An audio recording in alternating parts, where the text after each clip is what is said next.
Hello বন্ধুরা, আজ আমি বানাবো গোলাপ জামুন। তার জন্য একটা লাল আলু নিয়েছি। লাল আলুটাকে ভালো করে ছাড়িয়ে প্রেসার কুকারে সিদ্ধ করে নিয়েছি। দেখো, সিদ্ধ করে এটাকে আমি ভালো করে মেখে নেবো। এটাকে ভালো করে যদি না মাখা হয়, এটা ডেলা ডেলা থেকে যাবে, থেকে গেলে মিষ্টিটাও ভালো হবে না। সেই জন্য ভালো করে আমি দেখো পুরো চটকিয়ে চটকিয়ে মেখে নিচ্ছি এটাকে। তারপরে হচ্ছে না বলে কিছুটা গোটা আছে দেখে আমি আবার গ্লাস দিয়ে চেপে চেপে চেপে চেপে দেখো পুরো নরম, মানে জিনিসটাকে পুরো গলিয়ে নিলাম ভালো করে। তার মধ্যে দিয়ে দিলাম 1 চামচ ময়দা, দিয়ে দেবো একটু গুঁড়ো দুধ।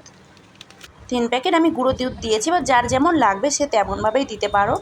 তা আমি দিলাম 3 প্যাকেট, 10 টাকা করে 3টে প্যাকেট গুঁড়ো দুধ। তার মধ্যে দিয়ে দেবো একটু ঘি।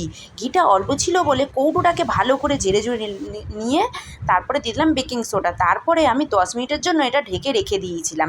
তারপরে হালকা করে মেখে নিয়ে দেখো এবার আমি গোল গোল গোল গোল করে নিচ্ছি। দেখো বন্ধুরা, আমি এটাকে পুরো গোল গোল করে নিলাম।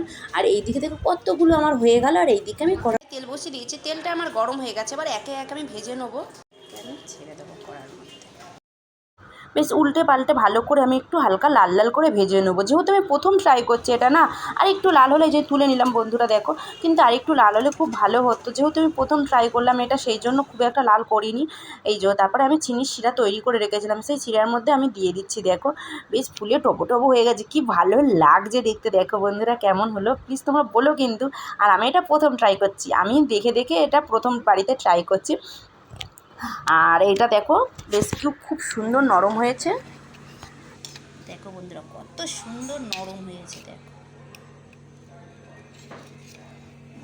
বন্ধুরা কত সুন্দর নরম হয়েছে। কেমন হয়েছে?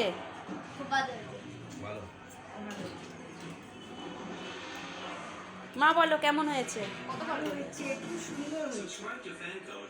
প্রথমবার করেছে তো আমার বৌমা।